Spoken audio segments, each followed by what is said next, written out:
Okay students, चलते हैं next lecture number 9 में। जैसा कि हमने आपको बताया था लेक्चर नंबर 8 में कि आपको लेक्चर नंबर 9 में कुछ अनसॉल्व प्रैक्टिकल क्वेश्चन मैं आपको बताऊंगा, जिससे आपके बुक का फर्स्ट चैप्टर का जो क्वेश्चन है वो पूरी तरीके से सॉल्व हो जाएगा। और मैं आपको ज़्यादा क्वेश्चन इसमें नहीं बता सकता, सिर्फ 3 या 4 क्वेश्चन बताऊंगा। उसके बाद आप जितने भी क्वेश्चन आपके बुक में दिए हैं सारे कॉपी में आपको करने हैं। लेकिन ये ध्यान रखिएगा कि आपको क्वेश्चन के साथ साथ अगर उसमें ग्राफ पूछा है तो आप ग्राफ बनाएंगे, और यदि उसमें ग्राफ नहीं पूछा है तो आप ग्राफ नहीं बनाएंगे। ठीक है, तो चलते हैं नेक्स्ट क्वेश्चन में।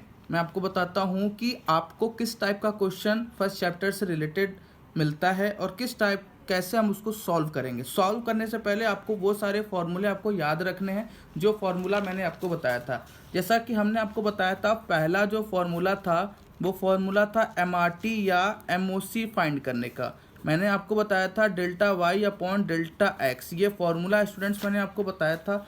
तो आज सबसे पहले हम इस फॉर्मूले से रिलेटेड आपको मैं क्वेश्चन बताऊंगा, अनसॉल्व प्रैक्टिकल बताऊंगा, जो कि आपको सॉल्व करने हैं, मतलब आपको कॉपी में लिखने हैं।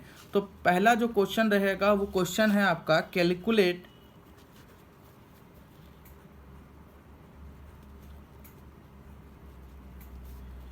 द मार्जिनल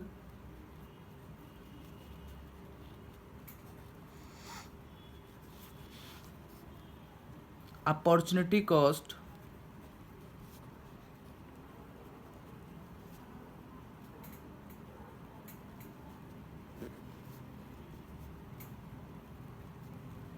इन ब्रैकेट में MOC लिख लीजिए of commodity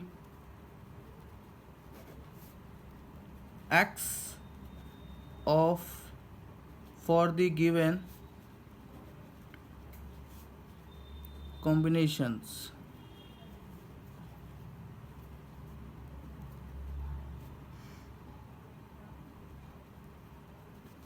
okay, commodity X,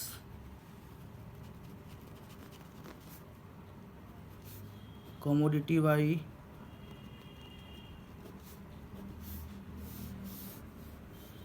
x में हो जाएगा 0 1 2 3 4 5। कमोडिटी वाई में हो जाएगा आपका 100 95 85 70 50 और 25। यहाँ पे मैं डालूँगा MOC या MRT। बात एक ही है, या तो MRT लिखिए मार्जिनल रेट ऑफ ट्रांसफॉर्मेशन, या तो आप MOC लिखिए मार्जिनल अपॉर्चुनिटी कॉस्ट। ओके, तो चलते हैं इसको सॉल्व करते। तो सबसे पहले मैंने आपको बताया था यहाँ पे फॉर्मूला है, जो कि मैंने आपको पहले बता दिया था कि या तो MRT होगा या तो MSC, दोनों का मतलब एक ही होता है, delta Y upon delta X. हमने आपको बताया था स्टूडेंट्स की डेल्टा क्या शो करता है, चेंजिंग। क्या शो करता है, चेंजिंग। डेल्टा क्या शो करता है, चेंजिंग। चेंजिंग का मतलब कि हमारे y की वैल्यू में क्या चेंज हो रहा है और हमारे x की वैल्यू में क्या चेंज हो रहा है। तो यहाँ पे मैं फॉर्मूला लिखता हूँ सबसे पहले, delta y upon delta x। आप बिल्कुल ही ऐसे कीजिएगा, अगर आप फॉर्मूला नहीं लिखेंगे तो यहाँ पे आपके माइनस मार्किंग हो सकते हैं। ओके, तो चलते हैं सॉल्व करते हैं। तो सबसे पहले हमें वाई सेगमेंट लेने हैं। सबसे पहले हमें क्या निकालना है, वाई सेगमेंट। तो हम लोग यहाँ पे पहले कॉलम बनाएंगे डेल्टा वाई और यहाँ पे कॉलम बनाएंगे डेल्टा एक्स। ठीक है, तो डेल्टा वाई, तो यहाँ पे आप देखेंगे कि इसके ऊपर क्या है, इसके ऊपर कुछ नहीं है। मतलब आप क्या करेंगे कि आप 0 में से 100 को लेस करेंगे तो क्या हो जाएगा, 0। ठीक है, यानी आप डैश लिखेंगे। उसी तरीके से आप इसके ऊपर यानी 0 में से 0 को लेस करेंगे तो क्या हो जाएगा, डैश। तो जब आप डैश का डैश में डिवाइड करेंगे तो क्या हो जाएगा, कुछ नहीं आएगा। मतलब पहली वैल्यू क्या हो जाएगी, डैश। उसके बाद इसकी दूसरी वैल्यू अब क्या है, 100 से 95 आया। मतलब आप क्या करेंगे कि 100 में से 95 को लेस कर दिया तो आपका आ गया 5। उसके बाद 0 में से आप 1 को लेस करेंगे तो आएगा 1, यानी फिर 5/1 करेंगे तो क्या आ जाएगा आपका 5। तो यहाँ पे क्या लिखेंगे, 5। ठीक है, उसी तरीके से आप क्या करेंगे, 95 में से 85 को लेस करेंगे तो क्या आएगा 10। फिर 2 में से आप 1 को लेस करेंगे तो क्या आएगा 1। तो वैसे यहाँ पे लिखेंगे 10/1, तो कट जाएगा तो कितना आ जाएगा 10। तो यहाँ पे क्या लिखेंगे, 10। उसी तरीके से आप इसका निकाल देंगे, उसी तरीके से आप सबका निकालेंगे। आप 85 में से आप 70 को जब लेस करेंगे तो क्या आएगा 15, उसके बाद 3 में से आप 2 को लेस करेंगे तो आएगा 1, फिर इसका इससे डिवाइड करेंगे मतलब 15/1 करेंगे तो क्या आएगा 15, तो आप यहाँ पे क्या लिखेंगे 15। उसी तरीके से आप क्या करेंगे 70 में से 50 को लेस करेंगे तो क्या आ जाएगा 20, फिर आप 4 में से 3 को लेस करेंगे तो क्या आएगा 1, यानी आप क्या करेंगे 20/1 करेंगे तो क्या आ जाएगा 20, तो यहाँ पे 20। तो आप देख पा रहे हैं कि जैसा कि हम कर रहे हैं बिल्कुल आप वैसा ही करेंगे। इन दोनों को ऐसे करने का मतलब कि आप 1 का डिवाइड 15 से करें तो क्या आ जाएगा 15 आ जाएगा। तो यही होता है, ये हो जाएगा आपका डेल्टा वाई और ये हो जाएगा आपका डेल्टा एक्स, ठीक है।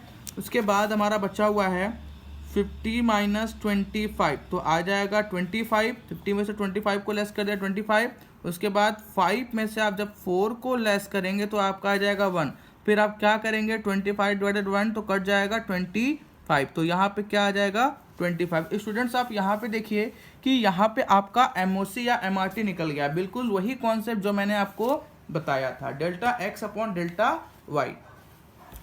तो इससे रिलेटेड आपके पास जितने भी क्वेश्चन होंगे, इस रिलेटेड से इस टॉपिक से रिलेटेड आपके पास जितने भी क्वेश्चन होंगे वो आपको पूरी तरीके से सॉल्व करने हैं। उसमें हम क्या करते हैं, कैसे करते हैं और वो किस तरीके से शो होता है, वो सारी चीज़ें हम लोगों ने इधर डिस्कस कर दी है, ठीक है। तो या तो आप एमआरटी पूछेगा या तो आपका एमओसी पूछेगा। तो यहाँ पे आपको क्या पूछा था, यहाँ पे आपको पूछा था मार्जिनल अपॉर्चुनिटी कॉस्ट, यानी यहाँ पे क्या पूछा था एमओसी। ऐसे ही किसी भी क्वेश्चन में आपको मार्जिनल रेट ऑफ ट्रांसफॉर्मेशन, मतलब कि आपको एमआरटी भी पूछ सकता है। तो एक क्वेश्चन मैं आपको बता देता हूँ, एमआरटी का भी एक क्वेश्चन आपको बताता हूँ।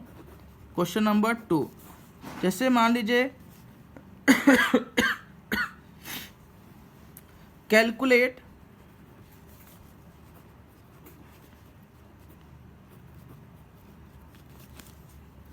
कैलकुलेट द वैल्यू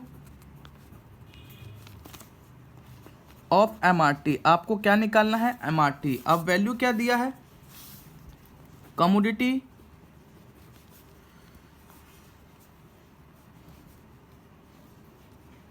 या आप पॉसिबिलिटी भी लिख सकते हैं, कमोडिटी भी लिख सकते हैं, डिपेंड करता है आपके क्वेश्चन में क्या दिया हुआ है। पॉसिबिलिटीज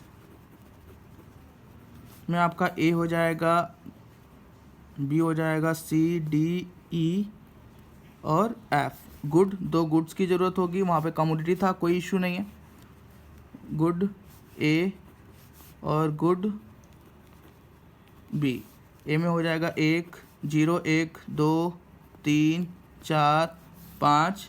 बी में हो जाएगा आपका 100 95 85 70 50 और 25। जैसा कि आप देख पा रहे हैं कि ये सेम क्वेश्चन मैंने आपको बताया था एमओसी वाले में। यहाँ आप देखिए ये सेम क्वेश्चन यहाँ पे दिया, यहाँ पे बस चेंज क्या किया है, यहाँ पे कमोडिटी लिखा हुआ है, यहाँ पे कमोडिटी एक्स था और यहाँ पे कमोडिटी यहाँ पे कमोडिटी वाई था और यहाँ पे कमोडिटी एक्स है। और यहाँ पे आपका क्या लिखा हुआ है, यहाँ पे गुड ए लिखा हुआ है और गुड बी लिखा हुआ है, लेकिन हमारे जो डिजिट है वो पूरी तरीके से क्या सेम है। तो यहाँ पे आप एमआरटी लिखेंगे, ठीक है। तो सेम वही formula delta Y upon delta X. तो वैसे ही आप फाइंड कीजिए जैसा कि हमने आपको बताया था। तो पहली वैल्यू आपकी डैश आ जाएगी, फिर आपकी आ जाएगी 5:1, फिर 10:1, फिर 15:1, फिर 20:1, फिर 25:1, ठीक है। वहाँ पे हमने क्या किया था, हाँ वहाँ पे हमने सिर्फ सिंगल वैल्यू लिखी थी और यहाँ पे हमने क्या किया है, यहाँ पे हमने दोनों की वैल्यू, मतलब ये हो जाएगा आपका delta Y is delta X. ये आपका y वैल्यू गिवन है और ये आपका ये आपका x वैल्यू गिवन है, यानी डेल्टा x वैल्यू गिवन है और यहाँ पे आपका डेल्टा y वैल्यू गिवन है। स्टूडेंट्स ये मैंने आपको 3 क्वेश्चन बताए हैं, जिसमें से आपको मैंने पहला क्वेश्चन इस अपॉर्चुनिटी कॉस्ट रिलेटेड बताया, उसके बाद दूसरा क्वेश्चन मैंने आपको यहाँ बताया, उसके बाद तीसरा क्वेश्चन मैंने आपको यहाँ बताया। आपको इस चैप्टर का जितना भी क्वेश्चन आपके फर्स्ट चैप्टर में दिया हुआ है वो सारे क्वेश्चन आप उस अपने फर्स्ट चैप्टर की कॉपी में अवश्य कीजिएगा, ताकि स्कूल खुलने पे मैं आपका कॉपी चेक कर सकूं। और जो क्वेश्चन आपको नहीं आ रहा है वो आप मार्क कर दीजिएगा। मार्क करने के बाद उसके लिए थोड़ा सा स्पेस अवश्य छोड़ दीजिएगा, ताकि जब मैं उसको बताऊं तो आप पूरी तरीके से क्वेश्चन को कर लीजिए। ये चैप्टर आपका पूरी तरीके से खत्म हो गया। ओके, नेक्स्ट वीडियो में आपको मैं नेक्स्ट चैप्टर का कॉन्सेप्ट बताऊंगा। Thank you students.